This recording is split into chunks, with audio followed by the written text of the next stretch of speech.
ഒരാഴ്ച നീണ്ടുനിൽക്കുന്ന ആഘോഷ പരിപാടികൾ 29 വേദികളിലായാണ് നടക്കുക. വ്യാഴാഴ്ച നടന്ന വിളംബര ഘോഷയാത്രയോടെ പരിപാടികൾക്ക് അനൗപചാരിക തുടക്കം കുറിച്ചിരുന്നു. നിശാഗന്ധി ഓഡിറ്റോറിയത്തിൽ മുഖ്യമന്ത്രി ഉമ്മൻചാണ്ടി പരിപാടികൾ ഉദ്ഘാടനം ചെയ്തു. അങ്ങനെ മലയാള ഭാഷയെ സ്നേഹിക്കുന്ന മലയാളികളുടെ കൂട്ടായ്മ, അതാണ് ഓണം. ഓണം നമ്മെ ഓർമ്മിപ്പിക്കുന്നത് അതാണ്.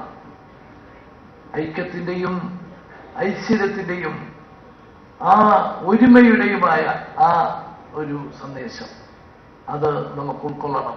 ഉദ്ഘാടനത്തോടനുബന്ധിച്ച് നർത്തകിയും നടിയുമായ ആശാ ശരത് അവതരിപ്പിച്ച രംഗപൂജയും അരങ്ങേറി.